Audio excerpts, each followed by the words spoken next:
नमस्कार. मी दिलीप कुलकर्णी. गेली 30 वर्ष पर्यावरण विषयक ग्रंथलेखन करतोय आणि माझं पहिलं जे पर्यावरणावरचं पुस्तक आहे निसर्गायण, त्याला 30 वर्ष पूर्ण झाल्यानिमित्तानं आपल्याशी संवाद साधताना मला अतिशय आनंद होतोय. हे पहिलं पुस्तक जरी 30 वर्षापूर्वी प्रसिद्ध झालं 15 ऑगस्ट 1986 ला, तरी त्याचा विचार जो काही त्या पुस्तकामध्ये जो मांडलेला आहे, हा गेली त्याच्या आधी मला वाटतं 10-1 वर्ष मनामध्ये होता. मी त्याला पुण्याला इंजिनिअरिंगचं शिक्षण घेत होतो, डिप्लोमा करत होतो आणि त्याच वेळेला ग्रामायण नावाच्या एका संस्थेमध्ये तरुण कार्यकर्ता म्हणून कामही करत होतो.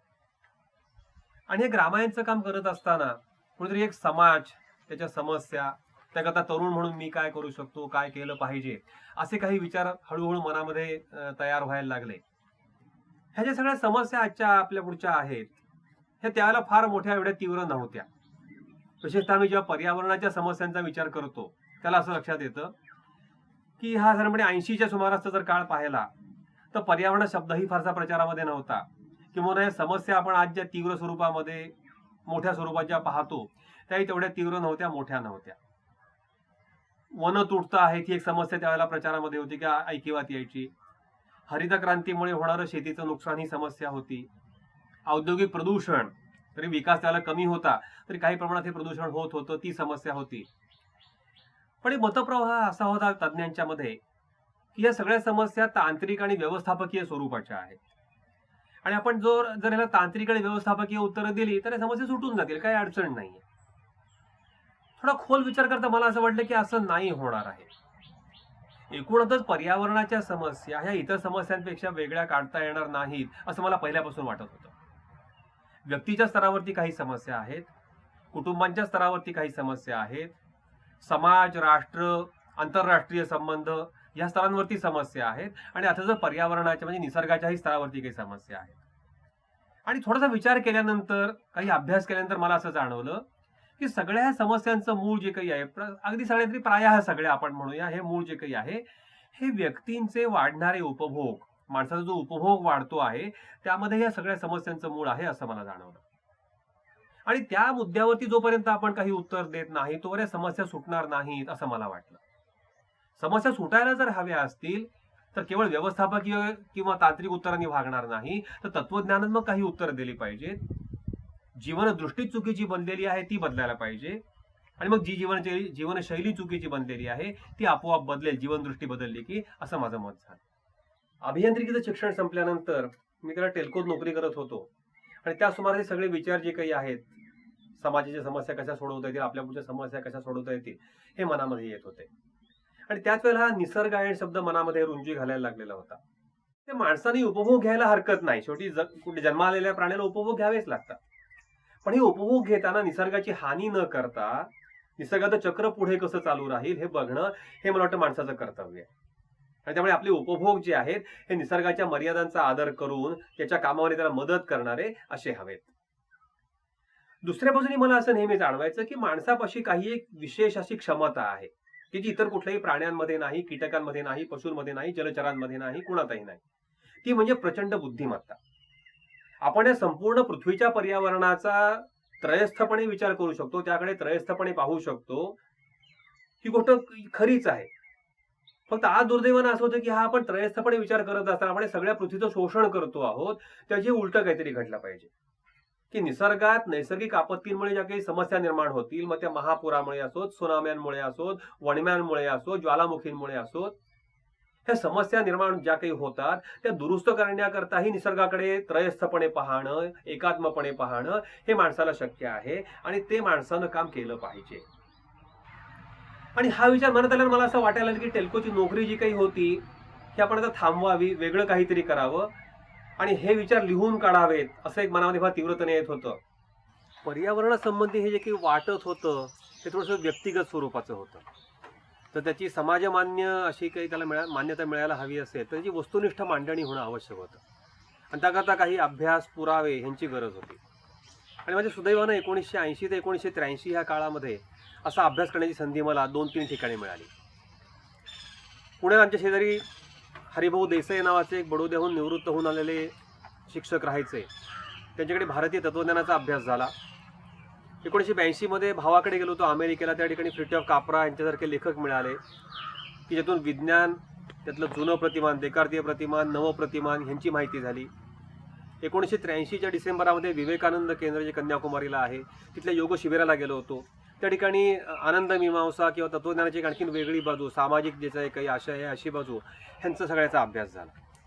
आणि मला वाटतं निसर्गायनामधली पहिली जी काही 2-4 प्रकरणं आहेत ती सगळी ह्या 3 वर्षामधल्या अभ्यासावरती आधारलेली आहेत.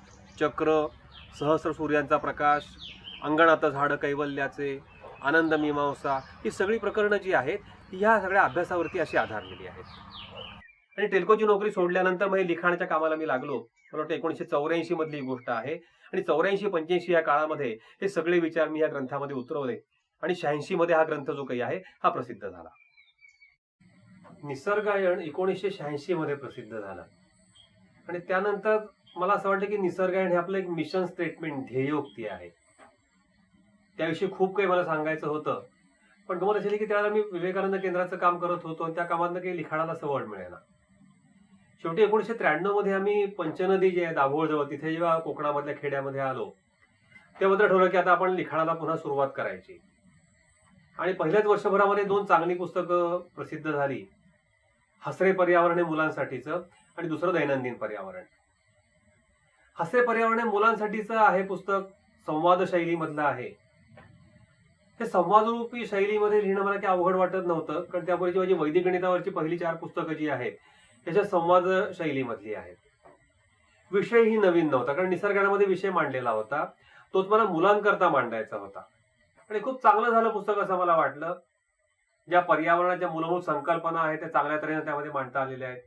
चक्रीयता असेल, देवाणघेवाण असेल, परस्पर अवलंबन असेल, समान महत्व हा घटक असेल निसर्गामधला, विकेंद्रितता, विघटन क्षमता, सगळ्याला असलेलं मर्यादेचं तत्व जे काही आहे ते, हे सगळं पुस्तकामध्ये आलं.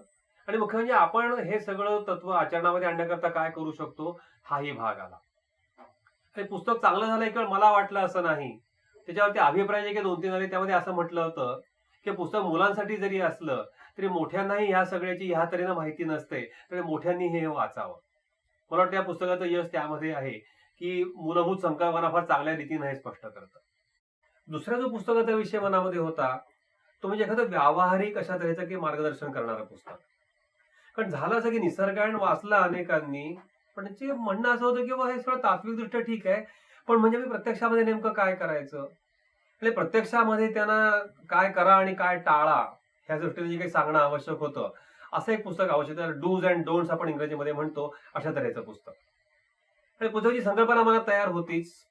आपल्या दैनंदिन जीवनामध्ये ज्या अनेक गोष्टी आपण करत असतो, मग त्या घरामध्ये करतो, बाहेरच्या खोलीमध्ये करतो, शयनगृहात करतो, स्वयंपाकघरात करतो, न्हाणीघरात करतो, प्रवासात करतो, सहलीत करतो, शाळेत करतो, कार्यालयात करतो, शेतीत करतो. ह्या सगळ्या ठिकाणी आपण काय करावं आणि काय टाळावं पर्यावरणाच्या भल्यासाठी, अशा काही ज्याला टिप्स आपण म्हणतो अशा टिप्स द्यायचा विचार त्यामध्ये होता. आणि एका पानावर एक छोटासा त्याच्यामधली टीप आपण ज्याला म्हणतो ती कृती कणिका असं त्याला मी म्हटलेलं आहे, अशी सांगितलेली आहे. आणि अशा 101 कृती कणिका आहेत की ज्या दैनंदिन जीवनामध्ये आपण काय करावं याशी फार चांगलं मार्गदर्शन करतात. 1995 मध्ये जगामधल्या एका महाभयंकर घटनेची अर्धशताब्दी होती. 6 ऑगस्ट 1945 ला अमेरिकेनं हिरोशिमा हे शहर अणुध्वमाचा हल्ला करून उद्ध्वस्त केला. आणि पहिल्यापासूनच मला ह्या सगळ्या अणु ह्या प्रकाराविषयी एक मनामध्ये विज्ञानाचं शिक्षण घेतलेलं असल्यामुळे असेल किंवा एरवी काही कारणामुळे असेल म्हणा, एक संशय होता.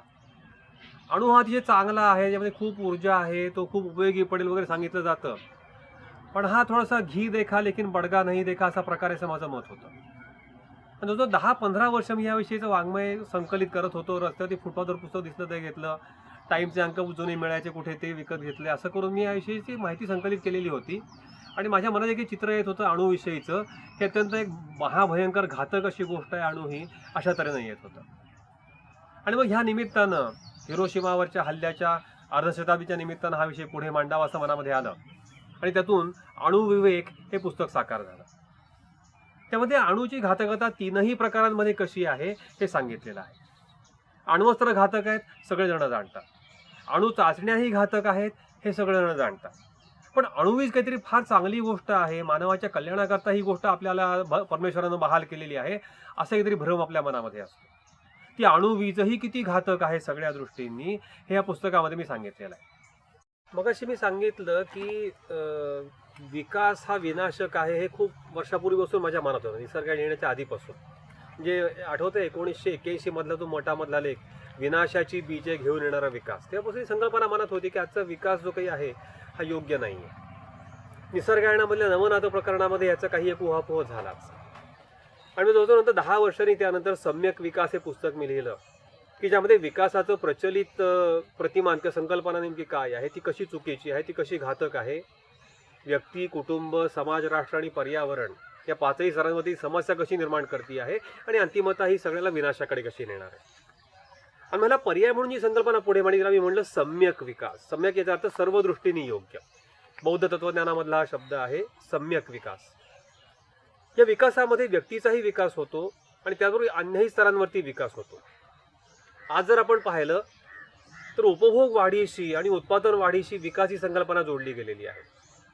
पण हे उपभोगवाद आंतरिक पर्यावरणाची मर्यादा सोडून होत असल्यामुळे, ओलांडून होत असल्यामुळे आंतरिक हानी होते आहे शरीर आणि मनाची, आणि बाह्य निसर्गाची मर्यादा उत्पादनाकरता ओलांडल्यामुळे पर्यावरणाची हानी होती. त्यामुळे आंतरिक आणि बाह्य अशा दोन्ही हानी करणारा हा आजचा विकास आहे. कुठेतरी आपण जे मूळ सूत्र पाहिलं, संयमित उपभोग, हे एकदा आपण निश्चित केलं की संयमित उपभोगामधनं व्यक्तीचा विकास पुढे जाऊ शकतो.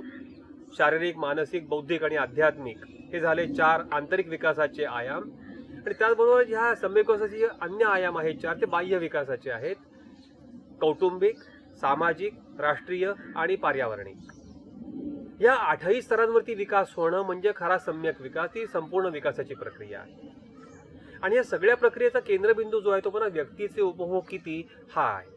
उपभोग वाढले, सार्वत्रिक हानी आहे. उपभोग संयमित घेतले, सगळ्या स्तरांवरचा विकास होतो आहे. आणि हा विकास ह्या तऱ्हेनं व्हावा ही संकल्पना ती कशा तऱ्हेनं आज होत नाहीये, कसा झाला पाहिजे आणि मग व्यवहारामध्ये याचं आचरण कसं करता येईल. या सम्यक विकास या पुस्तकामध्ये पहिल्या भागामध्ये सगळी तात्विक मांडणी आहे, विकासाच्या संकल्पनांची चर्चा आहे. आणि दुसऱ्या भागामध्ये आपल्या दैनंदिन जीवनाशी निगडीत असे जवळजवळ 41 आयाम या ठिकाणी घेतलेले आहेत आणि त्यांचे सम्यक विकासाच्या परिप्रेक्षामध्ये मूल्यमापन केलेलं आहे. आणि दोन्ही सम्यक विकास ही संकल्पना त्या पुस्तकामधून पूर्णत्वाला नेण्याचा माझा प्रयत्न आहे. मी जे विकासविषयक विचार मांडतो ते माझे आहेत असं म्हणणं थोडंसं चुकीचं ठरणार आहे. अनेकांचे विकासविषयक विचार मी वाचले, आत्मसात केले, त्यातून माझे विचार घडले आणि त्यामुळे सगळे माझेच असं नाही म्हणताय. तर मनात एक विचार असा नेहमी यायचा की आपण इतरांचे जे विचार आत्मसात केलेले आहेत ते त्यांच्या शब्दामध्ये सर्वांपुढे ठेवावेत. सम्यक विकास हे पुस्तक ज्या विचाराच्या आधारे घडलं, की ज्यांच्या विचाराच्या आधारे घडलं, त्यांचे विचार त्यांच्या शब्दामध्ये जर आपण पुढे मांडले तर त्याला एक थोडीशी वजन येईल असं मला वाटतं. आणि त्यातून वेगळ्या विकासाचे वाटाडे हे पुस्तक साकार झालं. ज्या 5 जणांचा माझ्यावरती अत्यंतिक प्रभाव आहे असं मला वाटतं, त्या 5 जणांचे विचार त्यांच्या ग्रंथामधून संकलित करून अवतरण चिन्हामध्ये या पुस्तकामध्ये पुढे ठेवले आहे. आणि या त्यांच्या विचारांना जोडणारं सूत्र जे काही आहे त्याचं लेखन फक्त मी केलेलं आहे. यामध्ये महात्मा गांधी आहेत, सगळ्यांना आपल्याला माहिती आहे, त्यांनी फार पर्यायी अशा तऱ्हेच्या अर्थशास्त्राची आणि सगळ्याच एकूण जीवनाची मांडणी केलेली आहे. दुसरे असेच भारतीय ज्यांनी वेगळा एकात्म मानव दर्शन नावाचा विचार पुढे मांडला ते म्हणजे पंडित दीनदयाळ उपाध्याय. त्यांच्या पुस्तकांमधनं, ग्रंथांमधनं हे विचार संकलित केलेले आहेत. हे दोघं झाले भारतीय, बाकी 3 आहेत ते पाश्चात्य आहेत. ते की पहिले आहे डॉक्टर फ्रिट्योफ कापरा, पदार्थ वैज्ञानिक, माझ्या त्यांचा उल्लेख केला मी निसर्गायनच्या वेळेला.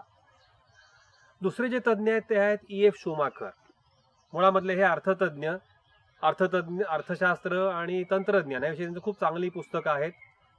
तिसरे ज्या पाश्चात्य त्या विदुषी आहेत, हेझेल हेंडरसन त्यांचं नाव. खूप जोरकसपणे त्या आपले विचार मांडत असतात. स्वतःला अँटी इकॉनॉमिस्ट असं त्या म्हणतात, भाकी तज्ज्ञ, फ्युचरिस्ट अशा तऱ्हेचं त्यांचं काम आहे. तर असे 5 जणांचे विचार त्यांच्या शब्दामध्ये संकलित केलेले आहेत. एका दृष्टीनं ही मी माझ्या गुरूंना वाहिलेली आदरांजली आहे.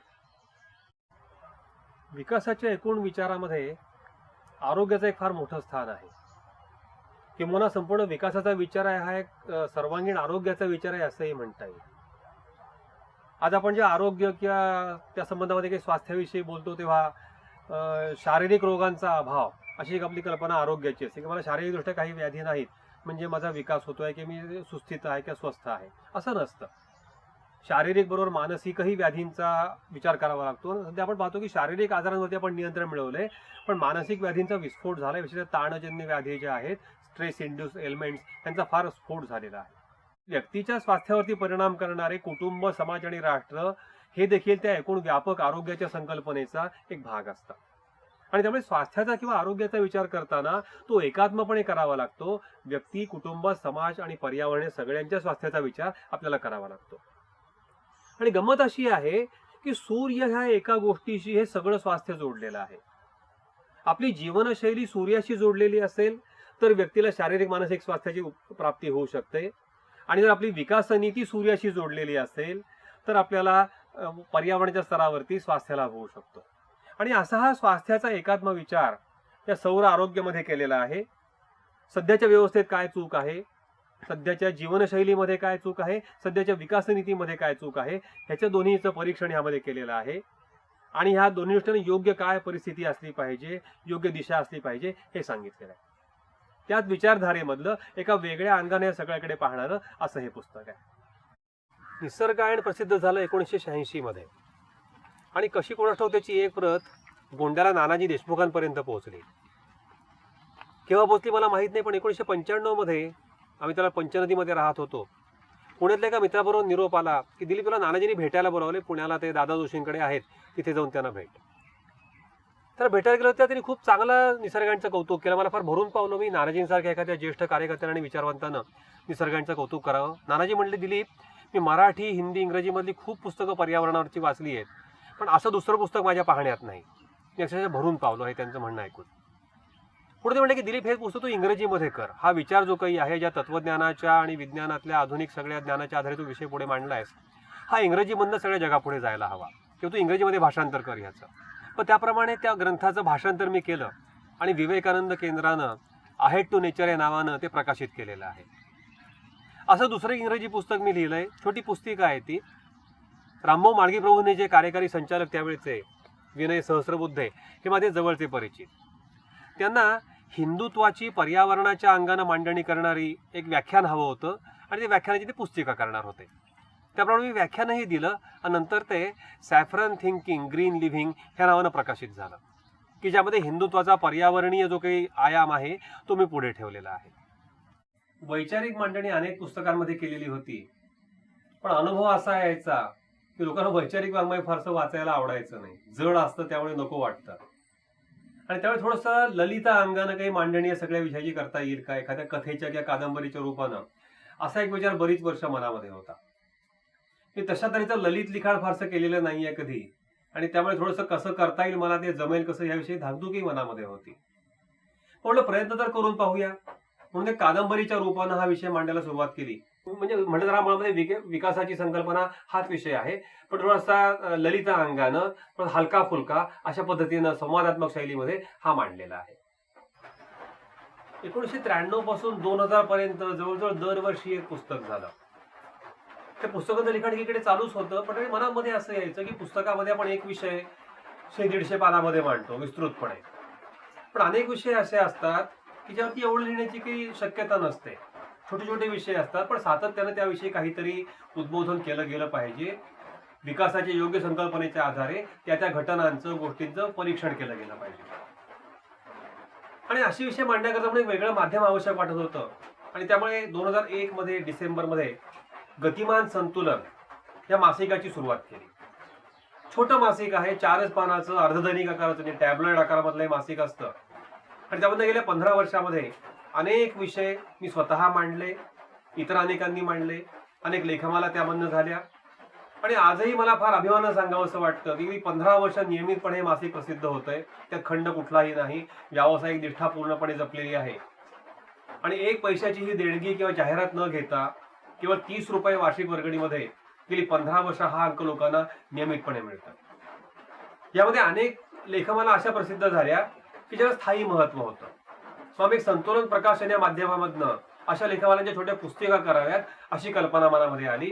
तेव्हा हापूसचे खरे रंग, दहन की दफन, विज्ञान, धर्म आणि पर्यावरण, आकार जीवनाला, उगम आणि शेवट, देणं निसर्गाचं रक्षण आरोग्याचं, अशा अनेक पुस्तिका. अलीकडे आम्ही अमंगल कार्य नावाची पुस्तिका प्रकाशित केली. या सगळ्या लेखमालाच्या पुस्तिका करून त्याही लेखमालाचं स्थायी महत्व आम्ही दिलेलं आहे. 2013 आहे गतिमान संतुलन ह्या मासिकाचं तपपूर्ती वर्ष होतं. त्या वर्षानिमित्तानं आपल्याला काय विशेष माहिती लोकांना देता येईल असा विचार मनात आल्यानंतर अशा व्यक्तींचा परिचय करून द्यायचं ठरवलं, जे आमच्यासारखे एकतर खेड्यात तरी आलेले आहेत, शेती आधारित जीवन जगतायत किंवा जगत नसतील, किंवा शहरात राहूनही निसर्गस्नेही जीवनशैली जगतायत. आणि अशा 13 परिवारांचा किंवा व्यक्तींचा परिचय आम्ही 13 लेखांमध्ये ह्या वर्षभरामध्ये करून दिला. आणि राजहंस प्रकाशनाला आणि आम्हाला असं वाटलं की ह्याला काही एक स्थायी महत्व आहे, आणि त्यामुळे हरित साधक याच नावानं ही लेखमाला जी आहे ही नंतर प्रसिद्ध झाली. अशीच आणखी 2 पुस्तकं त्यावर्षी राजहंसनं काढली गतिमान संतुलनवरती आधारित. ती म्हणजे गतिमान संतुलनच्या पहिल्या 12 वर्षामधल्या संपादकीयांपैकी निवडक संपादकीयांचं 2 भागामध्ये संकलन प्रसिद्ध करण्यात आलेलं आहे. बदलूया जीवनशैली भाग 1 आणि बदलूया जीवनशैली भाग 2 यामध्ये म्हणून साधारणपणे 51 संपादकीय लेख हे संकलित केलेले आहेत आणि ती पुस्तकं प्रकाशित झालेली आहेत. 2012 आहे पर्यावरण चळवळीचं अर्धशताब्दीचं वर्ष होतं. 1962 मध्ये रेचल कार्सन नावाच्या एका लेखिकेचं सायलेंट स्प्रिंग नावाचं पुस्तक प्रसिद्ध झालं, जिथून पर्यावरणाची चळवळ सुरू झाली जागतिक असं मानलं जातं. त्याची होती अर्धशताब्दी 2012 मध्ये. आपण ह्या निमित्तानं काय नेमकं योगदान करू शकतो पर्यावरण चळवळीला असा विचार मनामध्ये आला, आणि आपली बलस्थानं आणि आपल्या मर्यादा दोन्हीचा विचार करून असं ठरवलं की आपण एक छोटी पुस्तिका हजारो घरांमध्ये पोचवूया. आणि म्हणून पर्यावरण घरोघरी नावाची एक छोटीशी पुस्तिका लहान आकारामधली 80 पानाची अशी पटापटा लिहिली, प्रसिद्ध झाली. आणि ज्यामध्ये पर्यावरणाचा खूप चांगला विचार, म्हणजे समस्या का निर्माण झाल्या, आजची नेमकी स्थिती काय आहे आणि सोडवण्याकरता आपल्याला काय करायला हवं, अशा 3 टप्प्यांमध्ये हा विचार मांडलेला आहे. त्याच्यामध्ये विचारही आहे, तत्वज्ञानही आहे, कृतीचाही भाग आहे, कोण कृती करतं त्यांचीही माहिती आहे, पुस्तिकांची माहिती आहे, नियतकालिकांची माहिती आहे, सगळं सर्वसमावेशक अशी पण छोटी पुस्तिका अशी आम्ही लोकांपर्यंत पोहोचवली. 5 रुपयामध्ये ही पुस्तिका देता यावी असा आमचा प्रयत्न होता की जो यशस्वी झाला. आणि आमच्याशी पैसा नव्हता जाहिरात करायला वगैरे. त्या गतिमान संतुलनमध्ये छोटंसं निवेदन दिलं की पर्यावरण चळवळीचं 50वं वर्ष आहे, आपण 50,000 घरांमध्ये ही पुस्तिका पोचवूया. आणि खरोखरच वाचकांचा इतका सुंदर प्रतिसाद याला मिळाला महाराष्ट्रभर सगळीकडे की त्या वर्षभरामध्ये, म्हणजे वर्षभर सुद्धा नव्हे, मे मध्ये प्रसिद्ध झाली तर डिसेंबरपर्यंत ह्या पुस्तकाच्या 50,000 नव्हे तर 80,000 प्रती घरोघर वाटल्या गेल्या. अनेकांनी काही निमित्ताने वाढदिवसाला, हळदी कुंकवाला अशा ह्या प्रती वाटल्या, अनेकांनी इतर काही निमित्तांनी वाटल्या. आमचे महेश दाबक म्हणून नाशिकचे एक मित्र आहेत, ते एका शिक्षण संस्थेचे अध्यक्ष आहेत. त्या संस्थेमधल्या 15,000 विद्यार्थ्यांच्या घरी ही पुस्तिका जावी असं त्यांना वाटलं, आणि आम्ही एक 16,000 प्रतींची आवृत्ती नाशिकला छापली आणि ती या नाशिकमधल्या मुलांच्या घरोघर गेली. एक फार चांगला उपक्रम ह्या निमित्तानं राबवला गेला आणि सगळ्या घरांमध्ये हा विषय पोहोचायला खूप चांगली मोलाची मदत झाली. सध्या आपण ज्याला विकास म्हणतो, त्या विकासाची नीती आणि त्या विकासाच्या आधारे घडलेली जीवनशैली ही दोन्ही ऊर्जेवरती आधारलेली आहे. की पुन्हा ऊर्जा उपलब्ध झाल्या मोठ्या प्रमाणात, विशेषतः वाफेमधली ऊर्जा ही जी उपलब्ध झाली जेम्स वॉटच्या शोधानंतर, त्यामुळे हा विकास जो काही आहे, लिनियर ग्रोथ, एकरेषीय विकास, ही संकल्पना वास्तवामध्ये उतरली. आणि त्यामुळे ऊर्जांचा वाढता वापर ही सध्याच्या एकूण विकास प्रतिमानाचं एक व्यवच्छेदक लक्षण म्हणता येईल. हा वापर मगाशी म्हटल्याप्रमाणे जीवनशैलीमधलाही आहे आणि विकास नीतीमधलाही आहे. पण हा जो काही ऊर्जेचा अतिरेकी वापर आहे मोठ्या प्रमाणात, सातत्यानं वाढत्या प्रमाणात होणारा, हाच अनेक समस्या वाढवायलाही कारणीभूत ठरलेला आहे. या समस्या बाह्य पर्यावरणाच्याही आहेत आणि आंतरिक पर्यावरणाच्याही आहेत. ऊर्जेमुळे जीवनाची गती वाढली, जीवनाचं क्षेत्र विस्तारलं, जीवनामध्ये गुंतागुंत वाढली, हे सगळ्यामधून मानसिक ताण वाढले आणि आज समस्या निर्माण झाल्या. आणि ह्या सगळ्यामुळे बाह्य प्रदूषण जे काही झालं, संसाधनांचा ऱ्हास जो काही झाला, त्यामुळे बाह्य पर्यावरणाच्या समस्या, डिप्लिशन ऑफ रिसोर्सेस म्हणजे संसाधनांचा ऱ्हास, प्रदूषण या स्वरूपाच्या तयार झाल्या. तर कुठेतरी या सगळ्या ऊर्जेच्या वापरावरती एक निर्बंध हवा, ऊर्जेचा वापर संयमितपणे केला पाहिजे असं मला वाटतं. आणि त्याच्यातूनच ऊर्जा संयम हे पुस्तक मी लिहिलेलं आहे. माझं बरंचसं लिखाण जे आहे जीवनशैली मधल्या बदलासंबंधीचं आहे. तो मुख्य मुद्दा मला महत्त्वाचा वाटतोच, पण विकास नीतीमधला बदल हा या सगळ्या एकूण बदलाचा एक मोठा भाग आहे. जे व्यक्तिने बदलण्यापेक्षा जर विकास नीती बदलली गेली एखाद्या राष्ट्राची, तर फार मोठं परिवर्तन पटकन होऊ शकतं. उदाहरणार्थ दिल्लीमध्ये त्यांनी 1 दिवसाआड वाहनं चालवायची समविषम क्रमांकाची योजना आखली आणि एका दिवसामध्ये होणारं प्रदूषण एकदम निम्म झालं. हे व्यक्तीने ठरवून करायला वेळ लागला असता. विकास नीतीत बदल केला आपण धोरणामध्ये की पटकन होतं. ते मला पूर्वीपासून वाटायचं की मग असे की देशांनी विकास नीती बदलल्याची उदाहरणं आहेत का नाही. आणि अभ्यास करता करता वाचन करता करता 2 देश असे आढळले की ज्यांनी आपली विकास नीती पूर्णतः वेगळ्या तऱ्हेनं आकारित केलेली आहे. तर सगळ्यात चांगलं उदाहरण म्हणजे आपल्या शेजारचा भूतान हा देश. त्यांनी जीडीपी ही संकल्पना विकासाची जी आहे ग्रॉस डोमेस्टिक प्रॉडक्ट मधली वाढ ही नाकारलेली नाहीये, पण तिला अत्यंत कमी महत्त्व दिलेलं आहे. आणि जीडीपी पेक्षा GNH महत्वाचा असं त्या देशाचे राजे म्हणतात. जिग्मे सिंगे वांगचुक माजी राजे जे आहेत ते. GNH म्हणजे ग्रॉस नॅशनल हॅपीनेस. हे जे सकल राष्ट्रीय समाधान आहे हे एकूण उत्पादन वाढीपेक्षा महत्वाचं आहे असं ते मानतात. आणि जी संपूर्ण भूतानच्या विकास नीतीची रचना ही या GNH या संकल्पनेच्या आधारे केलेली आहे. तिथे 4 आधारस्तंभ, 9 विभाग, 33 निर्देशक अशी सुंदर रचना त्यांनी करून आपली संपूर्ण विकास नीती GNH ह्या एका व्यापक विकासाच्या संकल्पनेच्या आधारे रचलेली आहे. असा दुसरा एक देश मला आढळला क्युबा नावाचा, की ज्या देशाला नाईलाजाने एक वेगळी विकास नीती पत्करावी लागली. रशियाचा आधार क्युबाला फार मोठा होता आणि रशियाचं पतन झाल्यानंतर, विघटन झाल्यानंतर हा आधारच संपला. अशा वेळी बाहेरून काही येणार नाही आणि बाहेर काही जाऊ शकणार नाही. अमेरिकेनं व्यापार बंदी घातलेली असल्यामुळे अशा एका अवस्थेमध्ये आपल्यापाशी जी काही संसाधनं आहेत त्याच्या आधारे निर्वाह करणं हे प्राथमिक गरज बनून गेली. आणि त्यामुळे ऊस उत्पादन आणि साखरेची निर्यात हे जे देशाचं मुख्य परकीय चलन मिळवायचं साधन होतं आणि रशियाकडून स्वतः मिळणारं पेट्रोलियम तेल आणि खतं आणि अवजारं ही सगळी आयात जी होती ही पूर्णपणे बंद पडली. ऊस शेती पूर्णपणे नाहीशी करावी लागली, अगदी कमी करून टाकली त्यांनी. लोकसंख्येचं विकेंद्रीकरण केलं. शहरं जी होती, हवाना हे मुख्य मोठं शहर, त्याचं विकेंद्रीकरण केलं. लोक खेड्यामध्ये गेले आणि आपापली शेती करून जगायला लागले. खतं नव्हती, कुठली नाशकं, कीटकनाशकं, तणनाशकं नव्हती, यंत्रसामग्री उपलब्ध नव्हती, पेट्रोलियम तेल उपलब्ध नव्हतं, वाहतुकीच्या सुविधा बंद पडलेल्या होत्या. आणि या सगळ्यामुळे क्युबामध्ये असं झालं की स्थानिक उत्पादन, स्थानिक उपभोग आणि सेंद्रिय द्रव्यांचं आपण ज्याला म्हणतो पुनर्घटन, सातत्यानं होणारं चक्रीकरण, यामधून एक वेगळ्या तऱ्हेची सेंद्रिय अशा तऱ्हेची विकास नीती ही क्युबामध्ये आकारित झाली. आणि 1989 ते 2005 या काळामध्ये पूर्ण क्युबाचं सेंद्रियीकरण होऊन गेलं. आणि या सेंद्रिय शेतीवरती आधारित विकास नीती अशा तऱ्हेचा हा देश बनलेला आहे. तर मित्र हो, असा हा माझा 30 वर्षांचा लेखन प्रवास मी आज आपल्यासमोर उलगडलेला आहे. 30 वर्षापूर्वी निसर्गाने प्रसिद्ध झालं आणि त्या पुस्तकाविषयी बोलताना मी म्हणलं की ते माझं मिशन स्टेटमेंट आहे, ध्येयोक्ती आहे. त्या विचारांचं प्रबोधन करणं समाजामध्ये हे माझं मिशन आहे. आणि त्या लेखनाच्या माध्यमातून मी गेली 30 वर्ष चालवतो आहे. माझ्याकरता व्यक्तिशः हा प्रवास फार आनंददायी आहे, समृद्ध करणारा आहे. खूप काही वाचनानिमित्तानं झालं. प्रत्यक्षातले आणि ग्रंथगुरू मला भेटले, त्यांच्याकडनं मला जे विचार मिळाले त्यातनं मी आतून समृद्ध झालो. विचारांना खूप पक्वता आली आणि दुसऱ्या बाजूने पौर्णिमाच्या साथीमध्ये विचार जगायची संधी मिळाल्यामुळे त्याही अंगाने मी विकसित झालेलो आहे. ह्या सगळ्यामधलं पौर्णिमाचं योगदान आणि हे विचार आपल्यापर्यंत पोहोचवण्यातलं प्रकाशकांचं योगदान, राजहंस प्रकाशनचं, हे फार मोठं आहे असं मला नेहमी वाटतं. साधारणपणे 1984-85 पासून माझी आणि दिलीपची मैत्री आहे आणि त्यामुळे त्याच्या ह्या सगळ्या पुस्तकांच्या लेखन प्रवासाच्या बाबतीमध्ये मी त्याची साक्षीदार आहे या सगळ्या लेखन प्रवासाची असं म्हणता येईल. त्याच्या लिखाणाची काही वैशिष्ट्ये मला जी जाणवली ह्या सगळ्या वर्षांमध्ये त्याविषयी थोडंसं काहीतरी बोलण्याचा मानस आहे. गतिमान संतुलन हे आम्ही गेले 15 वर्ष प्रकाशित करतो आहोत. त्याचं लिखाण जेव्हा करतो तेव्हा ते 4-5 दिवसामध्ये लिखाण साधारणपणे आटोपतं.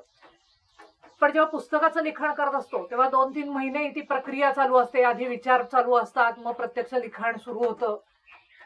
आणि एक जाणवतं की या सगळ्या काळामध्ये तो त्या विषयामध्ये पूर्णपणे गुंतून गेलेला असतो. सतत त्याच्या डोक्यामध्ये तेच विचार असतात. मग कित्येक वेळा माझ्या बोलण्याकडे त्याचं लक्षही नसतं म्हणा, आम्ही बोललेलं त्याच्या लक्षात राहतही नाही, असेही गोष्टी घडतात. आणि एक आहे की त्या विचारामध्ये तो पूर्णपणे बुडलेला असल्यामुळे ते विचार आधी पूर्ण पक्व होतात आणि त्यानंतर तो लिखाणाला सुरुवात करतो. आणि त्यामुळेही असेल कदाचित, पण अनुभव असा आहे की कुठलंच लिखाण हे त्याला परत परत करावं लागत नाही. एकदा केलं की तेच फायनल, तेच डायरेक्ट प्रेसला सोडून द्यायचं, असाच त्याचा प्रकार असतो. कौतुक वाटतं मला काही वेळा त्याच्या ह्या बाबतीमध्ये, कारण मी जे काही त्याच्यामुळे थोडंफार लिखाण करायला लागले. गतिमान संतुलन मध्ये विशेषतः काही लेख लिहिणं, काही लेखमाला लिहिणं या स्वरूपात त्यांनी मलाही या प्रवासामध्ये ओढलं. पण माझं मात्र असं होत नाही. मला लिहिताना ते बऱ्याच बदल करावे लागतात, खोडावं लागतं, पण तसं दिलीपचं होत नाही. आणि ह्याच लेखन प्रवासामध्ये जी माझी थोडीफार साथ त्याला मी केली असं म्हणूया गतिमान संतुलन मध्ये लिखाण करून, त्याच्या 2 छोट्याशा पुस्तिका पण आम्ही 2 लेखमालांच्या केल्या. पहिली म्हणजे देणं निसर्गाचं रक्षण आरोग्याचं. ही आयुर्वेदाच्या अंगानं आरोग्याचं रक्षण करण्यासाठी, वैयक्तिक आरोग्याला जपण्यासाठी उपयोगी पडणारी एक छोटीशी पुस्तिका आहे. दुसरी पर्यावरणाचा विचार करून जेव्हा जीवनशैली आपल्याला अंगीकारायची असते त्यावेळेला प्रत्येक वस्तूचा उगम आणि शेवट याचा विचार कसा करावा, ही लेखमाला मी लिहिली होती. त्याची एक छोटी पुस्तिका झाली. दिलीप सौर आरोग्य हे जेव्हा पुस्तक लिहित होता, एकूणच आरोग्याचा सर्वांगीण विचार करणारं हे पुस्तक होतं. त्यातल्या वैयक्तिक आरोग्याचा जो भाग होता तो योग आणि आयुर्वेद या अनुषंगाने जी प्रकरणं आहेत ती लिहायला मी त्याला मदत केली. अशा रीतीने लेखन प्रवासामध्ये त्याच्या बरोबरीने मी राहिले आणि हे सगळे विचार हे आचरणात आले पाहिजे हा त्याचा पहिल्यापासूनचा जो आग्रह होता, किंवा दोघांचाही हा आग्रह होता आणि त्यामुळेच आम्ही विवाहबद्ध झालो. आणि तेव्हापासून गेल्या 30 वर्षामध्ये ह्या जीवन प्रवासाची पण मी साथीदार आहे. पर्यावरण, निसर्ग रक्षण किंवा निसर्ग संवर्धन याविषयी आज बोलणाऱ्या आणि प्रत्यक्ष काम करणाऱ्या अनेक व्यक्ती आणि संस्था आपल्याभोवती आहेत. या विषयाची किमान पातळीवर जागृती आता समाजात पोचलेली आहे असं मला वाटतं. पण 30 वर्षापूर्वी ही परिस्थिती नव्हती. केवळ चर्चा परिसंवादात हा विषय सीमित झालेला होता. अशा काळात दिलीप कुलकर्णी सारखा एक तरुण इंजिनियर मुलगा केवळ हा विचार पटला आणि त्याचं गांभीर्य लक्षात आलं म्हणून तेलकोतली आपली मोठ्या पगाराची नोकरी सोडून या कामाकडे वळतो, आपल्या आयुष्याचे सगळे अग्रक्रम बदलतो. ही गोष्ट मला फार महत्वाची वाटते. या दिलीपने मला 30 वर्षापूर्वी निसर्गायणचं हस्तलिखित दिलं. विषयाचं महत्व, त्यातला त्यांनी मांडलेला विचार, त्याची अत्यंत तर्कशुद्ध आणि सुबोध मांडणी या निकषावर हे पुस्तक प्रकाशित करायचा निर्णय मी केला. दिलीपचा विचार अगदी साधा, सोपा आणि सरळ होता. प्रत्येक व्यक्तीची किमान गरज निसर्ग भागवू शकेल, पण चैन भागवू शकणार नाही. आपण चैन आणि गरज याची गल्लत केली. सर्व बाजूंनी निसर्ग जेवढा ओरबाडून काढता आला तेवढा आपण ओरबाडून काढला, म्हणून पर्यावरणाचा प्रश्न अधिकाधिक गंभीर होत गेला. हा प्रश्न वरकरणी जरी बाहेरून दिसत असला तरी या प्रश्नाचं मूळ हे माणसाच्या विचारात, त्याच्या मनोवृत्तीत आणि त्याच्या भोगवृत्तीत आहे. आणि जोपर्यंत आपण या मुळावर काही इलाज करणार नाही तोपर्यंत वरवरचे आपण कितीही इलाज आणि उपाय केले तरी ते तात्कालिक परिणामकारकच ठरतील, दीर्घकालीन परिणामाचे ते ठरणार नाहीत. हा निसर्गायण मागचा त्याचा विचार. हाच विचार दिलीपने पुढे अधिक खोलात जाऊन इतर त्याच्या अंग उपांगांचा विचार करून त्याच्या इतर पुस्तकातून मांडला. आणि हे काम खूप अवघड आहे. जणू काही आपण अक्रोडाचं झाड लावतो आहोत आणि त्याला फळं आलीच तर ते नातवंडांना मिळतील, इतक्या दीर्घकालीन पल्ल्याचं हे काम आहे. याची त्याला पूर्ण कल्पना आहे. हा विचार पटायला कितीही सोपा असला तरी आचरणात आणायला अतिशय कठीण आहे. पण इतकं दीर्घ पल्ल्याचं काम करायची त्याची स्वतःची तयारी आहे. या त्याच्या कामात केवळ पत्नी म्हणून त्याच्या हाताला हात लावून मम म्हणण्यापलीकडे हा विचार पटवून अत्यंत डोळसपणे दिलीपला पौर्णिमाने जी साथ गेले 30 वर्षे दिली ती मला अत्यंत महत्वाची आणि मोलाची वाटते. त्या दोघांच्या कामाला पुढच्या काळासाठी माझ्याकडून, राजहंसकडून मी शुभेच्छा देतो. आणि दिलीपच्या विचारांचं वाहक बनण्याचं थोडं तरी श्रेय काम त्या राजहंसला करता आलं याविषयी मनापासून समाधान व्यक्त करतो. मला फार आनंद आहे आज आजच्या ह्या घटकेला की आमच्यासारखा हा प्रवास करणारे अनेक जण आम्हाला ह्या निमित्तानं भेटले आणि त्यांच्याही जीवनामध्ये हे विचार आले, त्या विचारांना ते जगायला लागले आणि हा विचार हळूहळू सर्वदूर पसरतोय. आता गरज आहे हे सगळे विचार आपल्यापर्यंत पोहोचून आपल्या माध्यमातून आणखी इतरांपर्यंत पोहोचण्याची. पण हा विचार जो काही आहे हाच आपल्याला खऱ्या समस्यांमधनं जे काही समस्यांमधून सोडवणूक करायची आहे त्याकरता उपयोगी आहे. आपण तांत्रिक आणि व्यवस्थापकीय उपाय जे म्हणले सुरुवातीला ते उपयोगाचे नाहीत. मूलभूत परिवर्तन तत्वज्ञानामध्ये, विचारामध्ये, जीवनदृष्टीमध्ये व्हायला हवं आहे. की आपली सगळ्यांची जीवनदृष्टी बदलावी, जीवनध्येय सगळ्यांचं बदलावं, त्यातून आपली जीवनशैली बदलावी आणि या बदललेल्या जीवनशैलीतून पर्यावरणाचं सुस्थिती, पर्यावरणाचं संधारण, पर्यावरणाची रक्षण ह्या ज्या गोष्टी व्हायला हव्या आहेत त्या साकार व्हाव्यात अशी मनोमन इच्छा आहे.